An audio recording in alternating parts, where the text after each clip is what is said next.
जय हिंद फ्रेंड्स। तो हाजिर हूँ मैं आप लोग के सामने और आज आप लोग के लिए लेकर के आया हूँ कंप्यूटर एमसीक्यू का डे 2। यानी कि हम लोग जो एक सीरीज स्टार्ट किए हुए हैं यूपी पीसीएल आपके एग्जामिनेशन और यूपी आरवीएनएल रिक्रूटमेंट 2022 की जो एक पूरी की पूरी हमारी सीरीज स्टार्ट हुई है, जिसमें हमने आपसे ये गारंटी ले रखी है कि यहाँ से ही आपके 100% क्वेश्चन आने वाले हैं कंप्यूटर सेक्शन पर, चाहे वो यूपी पीसीएल का पेपर हो चाहे वो यूपी आरवीएनएल रिक्रूटमेंट 2022 हो। ठीक है, ये हम लोग की गारंटी है कि यहाँ पर आप लोगों के जितने भी क्वेश्चन हम करवाएंगे वही क्वेश्चंस आपके एग्जामिनेशन में आने वाले हैं और वही सेम टू सेम क्वेश्चन आपको कंप्यूटर सेक्शन के क्लियर करवाते हुए आगे निकल जाएंगे। ठीक है, तो चलिए फिर आप लोग जैसा कि देख रहे होंगे ये हमारा क्या है, डे 2 है। तो इसका मतलब क्या है कि हमारा डे 1 ऑलरेडी रिलीज हो चुका है और इसका मतलब ये है कि आप लोग जा करके उसको आराम से देख सकते हैं। हमारे इसी चैनल पर मेरी प्लेलिस्ट भी बनी हुई है कंप्यूटर बाय शिवांश सर से। ठीक है, चलिए फिर आज के वीडियो को आगे बढ़ाते हैं बिना टाइम गवाए हुए। मैं शिवांश सर आपका आज आपको दे रहा हूं computer MCQ for UP PCL and UP RVNL examinations की पार्ट नंबर 2 यानी कि डे 2 हमारा आज का प्रिपरेशन होने वाला है। ठीक है, चलो फिर आज के हमारे फर्स्ट क्वेश्चन की तरफ चलते हैं। आज का जो हमारा फर्स्ट क्वेश्चन है वो क्या कह रहा है हमसे, इसको पढ़ते हैं ध्यान से।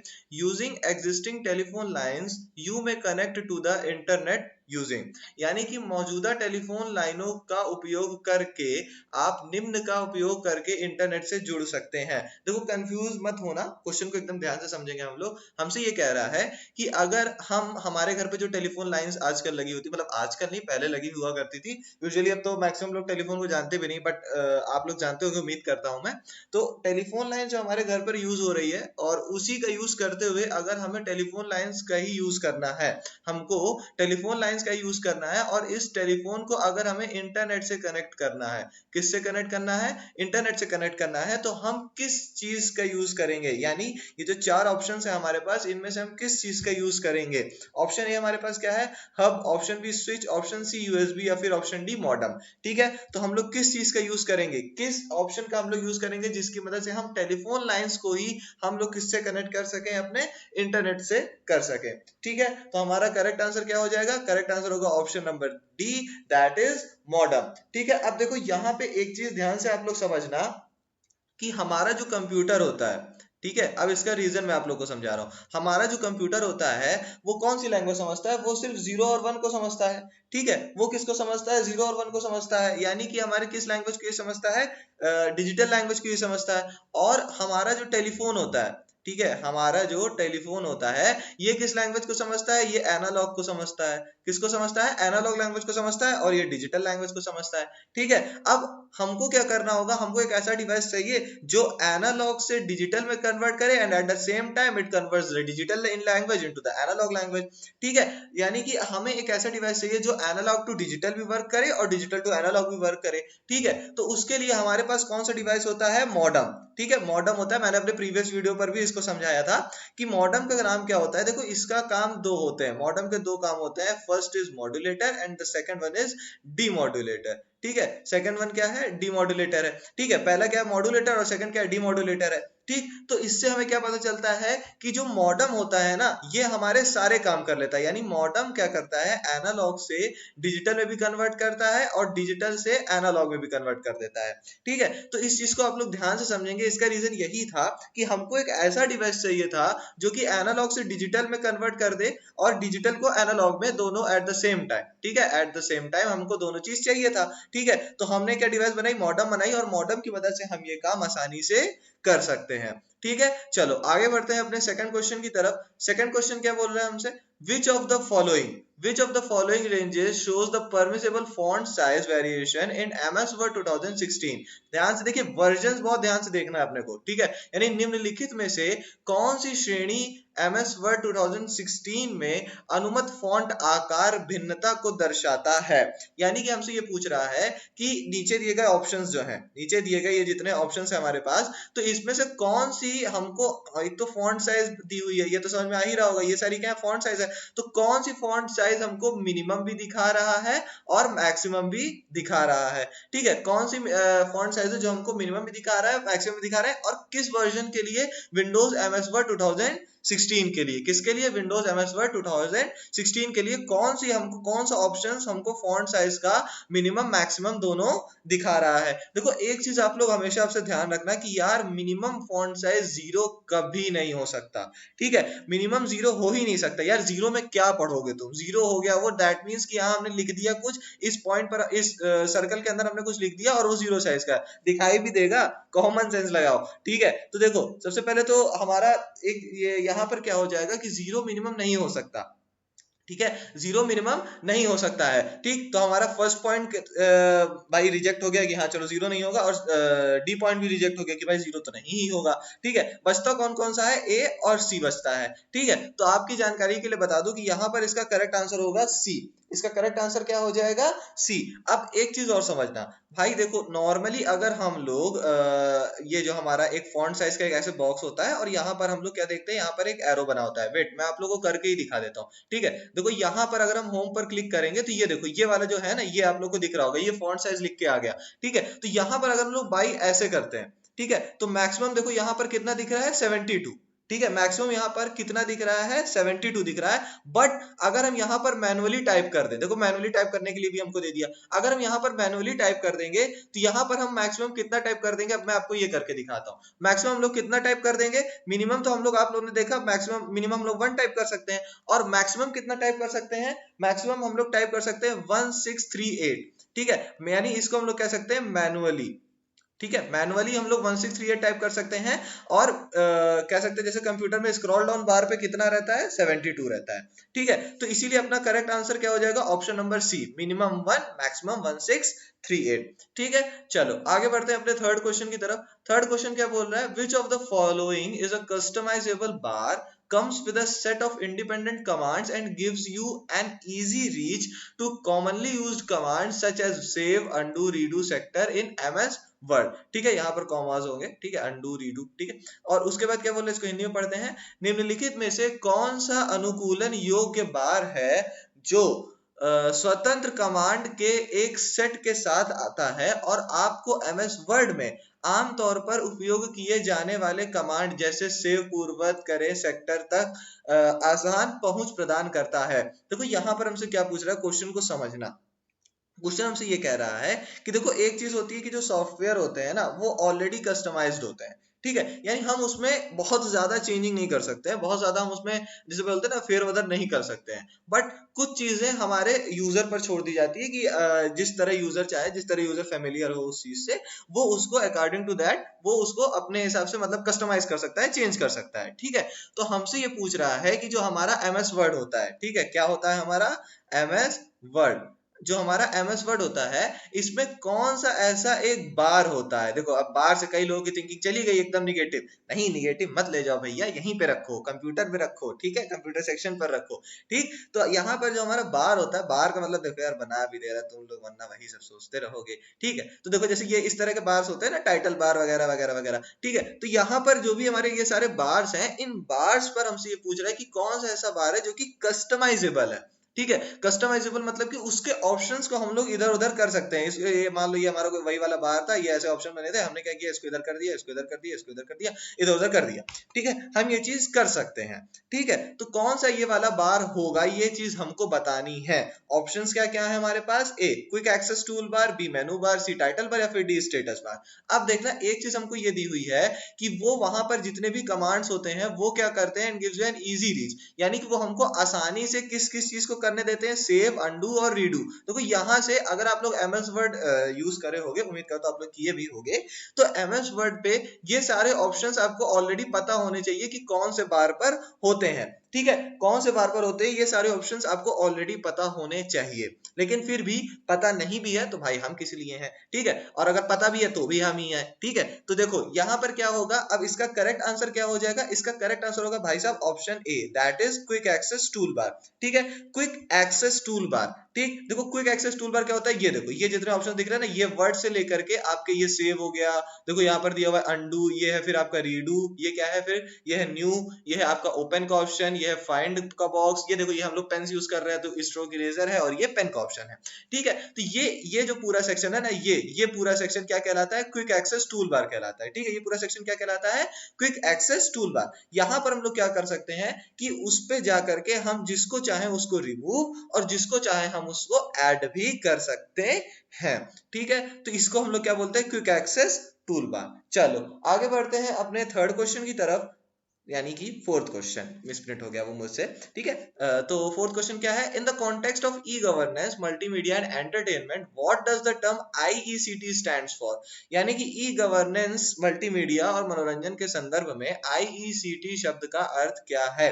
देखो सबसे पहले मैं बोलता हूँ ना यार कि यार फुल फॉर्म बहुत अच्छे से प्रिपेयर कर लेना। फुल फॉर्म पूछे जाते हैं, फुल फॉर्म मान लो यहाँ पे आईईसीटी ना पूछता, सिर्फ आपसे पूछ लेता आईईसीटी में टी का मतलब क्या होता है। ठीक है, या फिर मान लो इस सब में देखो तो टेक्नोलॉजी ही है सब में। ठीक, तो मान लो यहाँ पर हमसे पूछ लेता है ई का मतलब क्या होता है भैया आईईसीटी में, जरा बता दो हमको। ठीक है, तो इसी वजह से क्या कहता हूं मैं, फुल फॉर्म जरूर से हम लोग प्रिपेयर करते हुए चलेंगे। ठीक है, तो यहाँ पर हमसे पूछ रहा है कि ई गवर्नेंस मल्टीमीडिया और एंटरटेनमेंट के पर्पज से देखा जाए, उसके कॉन्टेक्स्ट पर देखा जाए, तो यहाँ पर आईईसीटी का फुल फॉर्म क्या होगा? Option A integral electronics and communications technology, option B integral electronics and common technology, option C information electronics and communication technology, option D information electronics and computer technology. ठीक है, तो इसका करेक्ट आंसर क्या हो जाएगा? यानी आईईसीटी का फुल फॉर्म क्या होगा? With context to E governance multimedia and entertainment. तो इसका करेक्ट आंसर क्या हो जाएगा? इसका करेक्ट आंसर होगा आपका option number C, that is information electronics and communication technology. अब देखना यहाँ पर एंड से कोई वर्ड नहीं लिया गया, यानी कि कोई लेटर नहीं लिया गया है। इंफॉर्मेशन का आई, इलेक्ट्रॉनिक्स का ई, सी यानी कम्युनिकेशन का, और टी यानी टेक्नोलॉजी का। ठीक है, तो इस चीज को जरूर से आप लोग ध्यान में रखेंगे और इसको बहुत अच्छे से प्रिपेयर कर लेंगे, क्योंकि आईईसीटी जो है वो अभी एक इंपॉर्टेंट टॉपिक है और कई बार आया भी हुआ है। ठीक है, चलो आगे बढ़ते हैं अपने फिफ्थ क्वेश्चन की तरफ। फिफ्थ क्वेश्चन क्या बोल रहा है हमसे? Dash equals 1 gigabytes. देखो अब यहाँ पर गीगाबाइट्स क्या है? ये है आपका जीबी। ठीक है, जो हम लोग को यूजुअली 1 जीबी या फिर कह सकते हैं 2 जीबी ऐसे करके डेटा मिलते हैं ना पर डे। कुछ लोगों को 1.5 जीबी भी मिलते हैं, कुछ लोगों को 2 जीबी भी मिलते हैं। ठीक है, तो यहाँ पर वही हमसे बोला था कि अगर कौन सा नीचे दिया गया हुआ पावर है, कौन सा नीचे दिया गया हुआ पावर है that is equals to 1 gigabytes. ठीक है, कौन 1 गीगाबाइट्स के इक्वल होगा? ठीक है, नीचे दिए गए ऑप्शंस में से कौन 1 गीगाबाइट के इक्वल होगा? Option A 10 to the power 30, option B 2 to the power 16, option C 2 to the power 30, या फिर option D 8 to the power 30। ठीक है, तो इसका करेक्ट आंसर क्या हो जाएगा? इसका करेक्ट आंसर क्या हो जाएगा? कौन सा होता है जो कि 1 गीगाबाइट के बराबर होता है? ठीक है, तो करेक्ट आंसर क्या होगा इसका? देखो एक चीज मैं आप लोगों से फिर से रिक्वेस्ट करूंगा कि भाई इसका कन्वर्जन अगर ना पता हो तो चले जाना मेरी एक स्टोरेज यूनिट से रिलेटेड वीडियो, स्टोरेज यूनिट से रिलेटेड वीडियो एक बनी हुई है, उसको जाकर के जरूर से देख लेना भाई। वहां पर पूरा कन्वर्जन मैंने बताया है, क्योंकि 1024 से रिलेटेड ये कॉन्सेप्ट है, मैंने आप लोगों को बताया है। जो लोग देख रहे हो रेगुलर उन्हें पता होगा, जो लोग फर्स्ट टाइम देख रहे हो यार जाओ उसको प्लीज प्लीज प्लीज जरूर से देखना। आप ही लोग के लिए बोल रहा हूं, मेरे को उससे वो ज्यादा प्रॉफिट नहीं है। ठीक है, तो देखो इसका करेक्ट आंसर क्या हो जाएगा? इसका करेक्ट आंसर होगा option C, that is 2 to the power 30। अब ये 2 टू द पावर 30 देखो तुम्हें सीखना क्यों जरूरी पता है? मान लो यहाँ 1 की जगह 2 दे दिया होता, 2 की जगह 3 दे दिया होता, 3 की जगह 4 दे दिया, एसेट्रा एसेट्रा कुछ भी दे देता। और देखो यार ये क्वेश्चन रिपीटेड है, ये क्वेश्चन क्या है? रिपीटेड है क्वेश्चन। एक दो न्यूमेरिकल जरूर रहते हैं, एक दो न्यूमेरिकल जरूर रहेंगे। आपको दे देगा बाइनरी से आप किस में कन्वर्ट, एनालॉग बाइनरी में आप डेसिमल पे कन्वर्ट करो, बाइनरी से आप ऑक्टा डेसिमल पे कन्वर्ट करो, बाइनरी से आप हेक्टा डेसिमल पे कन्वर्ट करो, हेक्साडेसिमल सॉरी। तो इस तरीके से आपको कुछ ना कुछ दे देगा, वो न्यूमेरिकल में फंसाएगा जरूर से। ठीक है, तो प्लीज अच्छे से प्रिपेयर कर लेना। वीडियो सारी की सारी अवेलेबल है, आप लोग की जिम्मेदारी है कि यार आप लोग उसको जाओ सपोर्ट करो और व्यू दो अपना। ठीक है, चलो आगे बढ़ते हैं अपने सिक्स्थ क्वेश्चन की तरफ। सिक्स्थ क्वेश्चन क्या बोल रहा है हमसे? Full form of BCC with reference to email. भाई साहब बहुत ज्यादा इंपॉर्टेंट क्वेश्चन है, कई बार पूछा हुआ है। ठीक है, हमसे ये पूछ रहा है कि जो हमारा बीसीसी होता है, यानी कि ईमेल के संदर्भ में बीसीसी का पूर्ण रूप, यानी कि हमसे ये पूछ रहा है कि जो हमारा ईमेल होता है, ईमेल आप लोग तो जानते ही हो, ईमेल को यूजुअली आजकल हम लोग जीमेल के नाम से जान रहे हैं। ठीक है, जीमेल के नाम से जान रहे हैं, तो हमसे ये बोल रहा है कि भाई हमारा जो ईमेल होता है, ये आप लोग की जानकारी के लिए मैंने जीमेल रख दिया है, बाकी हमारा जीमेल नहीं ईमेल है। तो ईमेल जो हमारा आजकल है, तो इसमें जो बीसीसी होता है, इसमें हमारा जो बीसीसी होता है वो उसका फुल फॉर्म हमसे पूछा है। ठीक है, क्या पूछा है? बीसीसी का फुल फॉर्म हमसे इसमें पूछा हुआ है विद रेफरेंस टू ईमेल। ठीक है, रेफरेंस टू ईमेल हमसे इसका आंसर पूछा हुआ है। तो हमारे पास ऑप्शंस क्या क्या है? Option A blind confidential copy, option B basic copy case, option C blind carbon mode, या फिर option D blind carbon copy. Correct answer इसका क्या होगा?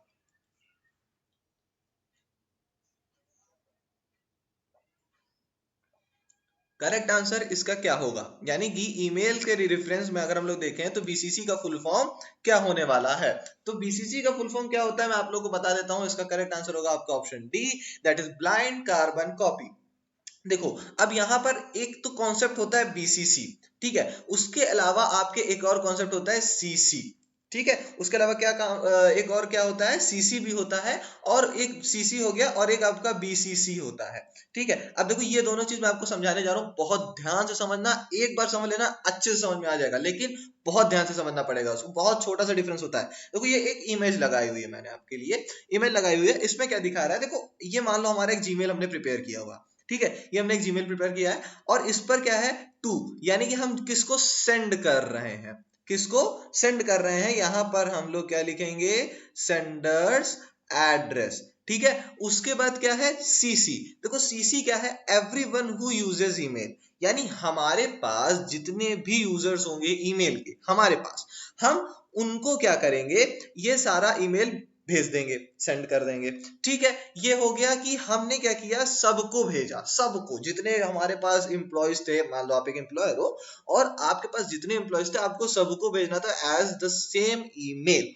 ठीक है, तो आपने क्या किया? सीसी कर दिया, यानी कार्बन कॉपी कर दिया। देखो हाँ, एक चीज और, ये जो सीसी होता है इसका फुल फॉर्म होता है कार्बन कॉपी। ठीक है, कार्बन कॉपी। और इसमें क्या होता है? बीसीसी में क्या होता है? सीसी का फुल फॉर्म सेम रहेगा। देखो सीसी का फुल फॉर्म क्या है? देखो सीसी, कार्बन कॉपी सेम है, बस ऐड क्या हो गया? ब्लाइंड आपका और ऐड हो जाता है। ठीक है, तो ब्लाइंड कार्बन कॉपी हो जाती है आपकी बीसीसी, और कार्बन कॉपी हो जाती है आपकी सीसी। ठीक है, तो यहाँ पर देखो सीसी क्या है? Everyone who uses email. ठीक है, जितने भी कॉन्टैक्ट या जितने भी यूजर्स आपके कॉन्टैक्ट पर हैं जो कि ईमेल यूज करते हैं, तो अगर हम सीसी करते हैं तो वहां पर वो सारे लोगों के पास एक ईमेल चला जाएगा।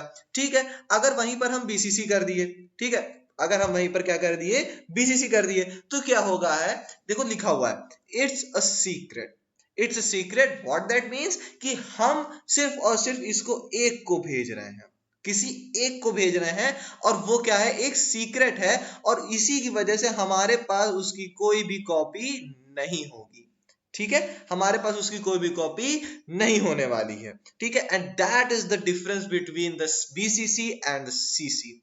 ठीक है, यानी कि यही एक डिफरेंस है सीसी और बीसीसी के बीच में, कि वहां पर हमारे पास एक कॉपी होती है और वो सबको भेजी जाती है, बीसीसी में हमारे पास कॉपी नहीं होती है और वो सिर्फ एक को भेजी जाती है। ठीक है, चलो आगे बढ़ते हैं अपने सेवेंथ क्वेश्चन की तरफ। तो आज का हमारा सेवेंथ क्वेश्चन क्या बोल रहा है? Which of the following shortcut key is used to insert a new worksheet in MS Excel, यानी कि एमएस एक्सेल में नई वर्कशीट डालने के लिए निम्न में से किस शॉर्टकट कुंजी का उपयोग किया जाता है? देखो यहां पर हमसे क्या बोल रहा है कि अगर हमारा एमएस एक्सेल, देखो एक चीज और मैं अब यहाँ पर आपको रिमाइंड कराना चाहूंगा। जब मैंने आप लोगों को आपकी ये एमएस वर्ड वाली सॉरी सिलेबस वाली एक वीडियो दी हुई है आपकी ओ लेवल और यूपी पीसीएल और यूपीआरवीयूएनएल के लिए, यूपीआरवीयूएनएल हो चाहे यूपीपीसीएल हो, इन दोनों में सिलेबस कहाँ से आ रहा है? इस बार ओ लेवल से आ रहा है। क्वेश्चन आपके कहाँ से रहेंगे? ओ लेवल से रहेंगे। ठीक है, तो इस ओ लेवल के पूरे पूरे सिलेबस की मैंने आपको वीडियो दी है। ठीक, और उस वीडियो में मैंने आपको बताया था कि भाई एमएस एक्सेल और एमएस वर्ड वैसे तो ये प्रायोरिटी के हिसाब से ढेर सारे टॉपिक्स थे, उस वीडियो को जाकर के देख लेना तो आपको वो इन्फॉर्मेशन मिल जाएगी। बट यहाँ पर अगर हम एमएस एक्सेल और एमएस वर्ड की बात करें सिर्फ, तो देखना मैंने आपको एमएस एक्सेल को भी बताया है कि भाई ये बहुत इंपॉर्टेंट होने वाला है, और एमएस वर्ड को भी बताया है कि यहाँ पर बहुत ज्यादा इंपॉर्टेंट होने वाला है। ठीक है, तो देख लो यहाँ पर क्वेश्चन आपको कई सारे मिले होंगे, ऊपर भी एक क्वेश्चन मिला एमएस वर्ड से रिलेटेड, और यहाँ पर देखो एमएस एक्सेल से रिलेटेड मिल गया क्वेश्चन। ठीक है, तो इसीलिए भाई वीडियो देखा करो और लास्ट तक देखा करो वीडियो। ठीक है, तो चलो आज के फिलहाल इस क्वेश्चन पर आते हैं। हमसे ये बोल रहा है कि भाई हमारी जो एमएस एक्सेल की वर्कशीट होती है, ये हमारी एक वर्कशीट है, ये ऐसे ऐसे ऐसे ऐसे रोज और कॉलम्स बने होते हैं। ठीक है, तो ये हमारी जो रोज एंड कॉलम्स बने हुए हैं। अब अगर यहाँ पर देखो, यहाँ पर देखा होगा आपने शीट 1, शीट 2 और शीट 3 लिखा होता है। ठीक है, शीट 1, शीट 2, शीट 3 लिखा है, हमें यहाँ पर एक और शीट इंसर्ट करानी है भैया। हमने कहा चलो एक और शीट इंसर्ट कर दो जल्दी से। तो कौन सा शॉर्टकट यूज करोगे तुम? है, या तो जाओगे इंसर्ट करोगे, ये वो दुनियादारी खुरपेश करोगे। इससे अच्छा भाई शॉर्टकट की हम जान लें, तो शॉर्टकट की के थ्रू हम कर देंगे। अब लेकिन कौन सी शॉर्टकट की होती है? ठीक है, तो उसके लिए हम बता रहे हैं आपको। ऑप्शन ए क्या होता है? Shift plus F11। देखो यहाँ पर एच लिखना भूल गए। ठीक है, उसके बाद क्या है? बी ऑल्ट प्लस F11, मतलब सी क्या है फिर? कंट्रोल प्लस F11, और डी क्या है? F12। ठीक है, ये मिसप्रिंट है भाई, सीरियसली मत लेना। ठीक है, तो करेक्ट आंसर इसका क्या हो जाएगा? कौन सा शॉर्टकट की है जिसमें कि हम लोग वर्कशीट को इंसर्ट करा सकते हैं एमएस एक्सेल पर एक शॉर्टकट की के थ्रू? ठीक है, तो कौन सा शॉर्टकट होगा उसका? और उसका कौन सा शॉर्टकट है? उसका शॉर्टकट है भाई साहब ऑप्शन ए ही। देखा, उसका करेक्ट आंसर क्या होगा? ऑप्शन ए होगा, that is shift plus F11। Shift plus F11 अगर हम माइक्रोसॉफ्ट एक्सेल की वर्कशीट पर प्रेस करते हैं, शिफ्ट प्लस F11, देन वहां पर क्या हो जाएगा? एक नई वर्कशीट इंसर्ट हो जाएगी। नई क्या इंसर्ट होगी? एक नई वर्कशीट इंसर्ट होगी। ठीक है, चलो फिर आगे बढ़ते हैं। अच्छा, एक चीज और आपको बताना चाहूंगा, अभी कुछ लोग कंफ्यूज हो जाएंगे शिफ्ट प्लस F11 पर, और एक और क्या होता है? F12। ठीक है, F12 ये आपको जो लास्ट ऑप्शन है, ऑप्शन डी। देखो ऑप्शन डी से क्या होता है? ऑप्शन डी से मैं आपको बता देता हूं। ऑप्शन डी से होता है सेव एज। ऑप्शन डी से क्या हो जाता है? सेव एज हो जाता है। और वहीं पर ऑप्शन ए से क्या होता है? शिफ्ट प्लस F11, और इससे क्या होता है? हमारा एमएस एक्सेल पर एक नई वर्कशीट इंसर्ट हो जाती है। एमएस एक्सेल पर क्या होता है? एक नई वर्कशीट इंसर्ट हो जाती है। और जबकि जो F12 होता है उससे क्या होता है? सेव एज होता है। उससे क्या हो जाता है? सेव एज हो जाता है। ठीक है, चलो आगे बढ़ते हैं अपने 8th क्वेश्चन की तरफ। 8th क्वेश्चन क्या बोल रहे हैं हमसे भाई? बड़ा लंबा क्वेश्चन लग रहा है, तो फिर भी पढ़ेंगे तो है। In an MS Excel worksheet, देखो फिर से एमएस एक्सेल यार, पॉइंट देख लिया करो मेरे वीडियो। ठीक है, तुम्हारे लिए इंपॉर्टेंट रहते हैं। देखो बार बार भी टॉपिक फंस रहा है, पहले से प्रिपेयर करके रखोगे, आगे जाके क्वेश्चन भी नहीं फंसेंगे फिर, है ना? स्मूथली करते हुए चले जाओगे। ठीक, तो चलो फिर क्वेश्चन पढ़ते हैं। In an MS Excel worksheet perform the following steps, what will finally be displayed in the name box. ठीक है, क्या बोल रहा है हमसे? Option A, click on cell D5। Option B, hold on the shift key and click on the cell B3। Option C, release the shift key. यानी कि इसको हिंदी में एक बार पढ़ते हैं। एक एमएस एक्सेल वर्कशीट में निम्नलिखित चरणों का पालन करें, जो अंत में नाम बॉक्स, यानी कि नेम बॉक्स है ये, ठीक है, नाम बॉक्स में प्रदर्शित होगा। ठीक, क्या बोल रहा है हमसे कि देखो एक हमारी ये एक्सेल की वर्कशीट है, ध्यान से समझना है इस चीज को। ठीक है, ये ऊपर की कुछ चीजें होती हैं, इसको इसी को बताना है हमें मेन। ठीक है, अलग अलग ऑप्शन दिए होते हैं, और यहाँ से हमारी क्या होती है? शीट स्टार्ट हो जाती है। ठीक है, यहाँ से क्या होती है? शीट हमारी कंटिन्यू हो जाती है। इसको थोड़ा सा और लंबा कर लेते हैं। तो यहाँ पर हमारी ये क्या हो गई? शीट कंटिन्यू हो गई। ये रो कॉलम सब हमने बना दिया अच्छे से। ठीक, मतलब अच्छे से नहीं, फिर भी बना दिया। ठीक है, तो बना दिया। अब इसमें देखना, यहाँ पर एक क्या होता है? नेम बॉक्स होता है। ये क्या कहलाता है? हमारा नेम बॉक्स। इसको हम लोग कई नाम से जानते हैं, एड्रेस बार भी बोलते हैं, नेम बॉक्स भी बोलते हैं। यहीं पर हमको क्या मिल जाता है? हमारा सेल एड्रेस मिल जाता है। यहाँ पर क्या मिलता है हमको? Cell address. यानी कि यहाँ पर क्या होता है? ABCD यहाँ पर पड़ा होता है, ABCDEFGH ऐसे करके, और यहाँ पर क्या होता है? 1 2 3 4 5 ऐसे करके पड़ा होता है। ठीक है, तो हमसे क्या बोल रहा है कि भाई देखो हमें क्या करना है? जो ये ऑप्शंस दिए हुए हैं, ये जो ऑप्शंस है, सबसे मतलब जो क्वेश्चन वाले ऑप्शंस है, ये इस प्रोसेस को हमको फॉलो करना है। ठीक है, इस प्रोसेस को फॉलो करना है। सबसे पहले क्या बोल रहे हैं? Click on cell D5। D5 cell, यानी ABCD और D में 5, यानी कि 1 2 3 4 5, इस वाली सेल पर हम सबसे पहले क्लिक कर दिए। ठीक है, इस वाली सेल पर हम सबसे पहले क्लिक कर दिए। उसके बाद hold on the shift key and click on B3। अब हम यहाँ पर शिफ्ट की प्रेस करेंगे, और उसके बाद B3 कौन सा है? 1 2 3 वाला, यानी इस पे पहले हमने इस पे क्लिक किया, एंड देन शिफ्ट प्रेस किया, और उसके बाद हमने इस पे क्लिक कर दिया। अब हमसे पूछ रहा है क्या? कि रिलीज द शिफ्ट की। उसके बाद शिफ्ट की हमने छोड़ दिया, रिलीज कर दिया। अब ये बोल रहा है कि भाई अब ये बताओ नेम बॉक्स पर क्या लिखा होगा? नेम बॉक्स पर क्या लिखा होगा। ठीक है, तो ऑप्शन ए क्या है हमारे पास, ए B3, बी सिर्फ और सिर्फ 6, या फिर सी D5, या फिर डी 4R×4C। ठीक है, तो करेक्ट आंसर इसका क्या हो जाएगा, क्या हमें डिस्प्ले होगा उस पे, क्या हमें डिस्प्ले होगा किस पे, एड्रेस बार पे। तो एड्रेस बार पे भाई क्या होगा, देखो यार हमने ऐसा तो है नहीं कि इसको पूरा का पूरा जैसे बोलते हैं ना एक रो वाइज हमने इसको सिलेक्ट किया हो या फिर एक कॉलम वाइज हमने इसको सिलेक्ट किया हो, वैसा तो कुछ हुआ नहीं है। हमने नॉर्मली शिफ्ट प्रेस किया, पहले D5 प्रेस किया, उसके बाद शिफ्ट प्रेस किया, और उसके बाद हमने फिर B3 प्रेस कर दिया। ठीक है, B3 प्रेस कर दिया, तो यहाँ पर क्या शो होगा भाई, देखो जो सबसे पहले प्रेस किए होगे वही शो होगा, क्योंकि हमने कुछ एक्स्ट्रा तो किया नहीं है। तो इसी के लिए हमारा करेक्ट आंसर क्या हो जाएगा, सी D5। देखो ये कुछ क्वेश्चंस ऐसे होते हैं ना जो आपके प्रैक्टिकल नॉलेज पर बेस्ड होते हैं। किस पे बेस्ड होते हैं, प्रैक्टिकल नॉलेज पर बेस्ड होते हैं, और इसको आपको खुद से करने होते हैं। फिर भी हमसे देखो जितना बन पड़ता है हम बताते हैं, क्वेश्चन थोड़ा समझा करो, खुद का कॉमन सेंस भी लगाया करो। ठीक है, चलो आगे बढ़ते हैं अपने 9 क्वेश्चन की तरफ। 9 क्वेश्चन क्या है, find the odd one out. भाई बहुत इंपॉर्टेंट क्वेश्चन है, बहुत ज्यादा इंपॉर्टेंट क्वेश्चन है, बहुत ज्यादा इंपॉर्टेंट क्वेश्चन है। ये मैंने अपने कह सकते हो आप लोग जो डे फर्स्ट था उस पर भी मैंने आपको कराया हुआ है, और डे सेकंड पे भी करा रहा हूं। इसका मतलब कि भाई ये कुछ खास है, आया हुआ क्वेश्चन है, रिपीटेड क्वेश्चन है।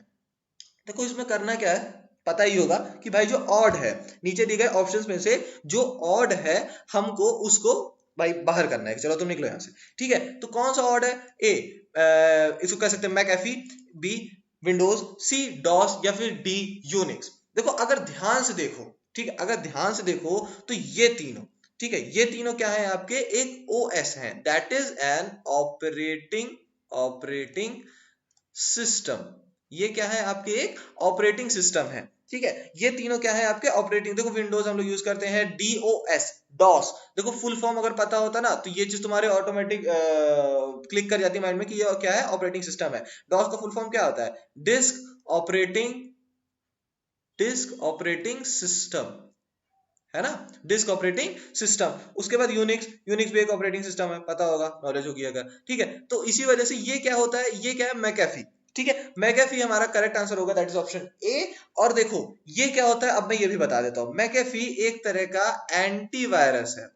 क्या है, एंटीवायरस है। मैकेफी क्या है, एक तरह का एंटीवायरस है। और बाकी तीनों क्या है हमारे, ये देखो ये भी ऑपरेटिंग सिस्टम, ये भी ऑपरेटिंग सिस्टम, ये भी ऑपरेटिंग सिस्टम। इसी वजह से सबसे अलग कौन सा था हमारा, McAfee, that is option A हमारा सबसे अलग था। और इसी वजह से इसका करेक्ट आंसर क्या हो जाएगा, ऑप्शन नंबर ए। ठीक है, चलो आगे बढ़ते हैं अपने 10th क्वेश्चन की तरफ। ये क्या हो गया, टेक्निकल इशू हो गया लगता है थोड़ा सा, तो कोई बात नहीं, हम फिर भी आप लोग को पढ़ाएंगे। ठीक है, क्यों नहीं बढ़ रही भाई स्लाइड हमारी, बढ़ गई बढ़ गई बढ़ गई, कुछ ज्यादा ही बढ़ गई है ना। रुको देखते हैं इसको, थोड़ा सा वेट करिएगा, ये टेक्निकल इशू कभी कभी हो जाता है।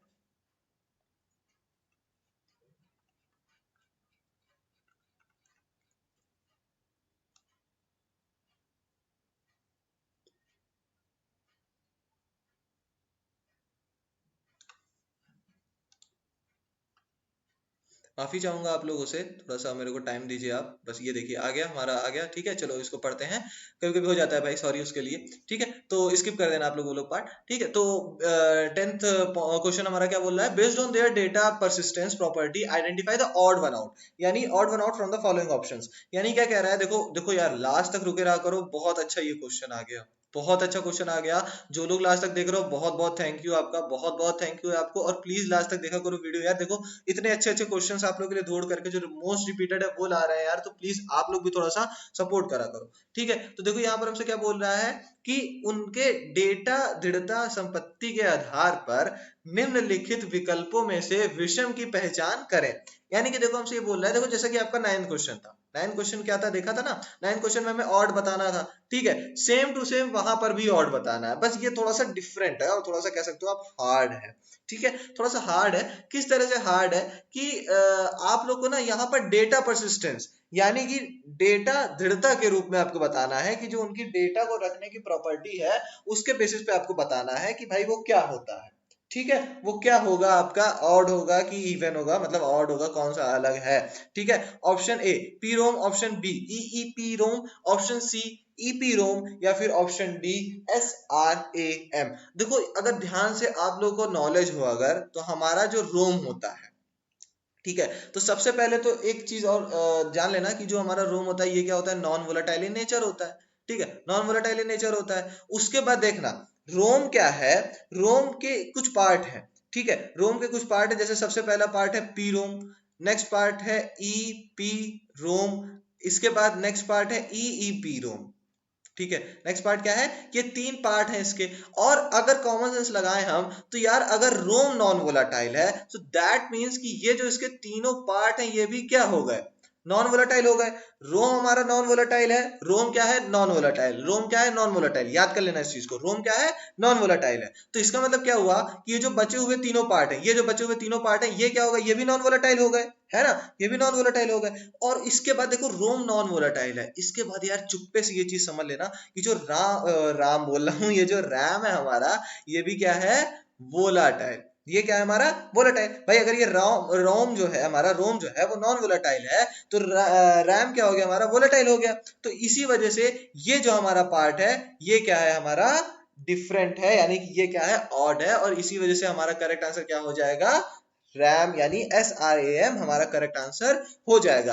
अब कुछ लोग बोलेंगे सर आपने रोम के तो पार्ट बता दिए, हमको रैम के भी जरा सा पार्ट बता दीजिए। तो देखो रैम को अगर हम लोग बेसिकली जो हम लोग पढ़ते हैं वो 2 तरीके से पढ़ते हैं, एक होता है SRAM और दूसरा होता है DRAM, that is static random access memory and the second one is dynamic random access memory।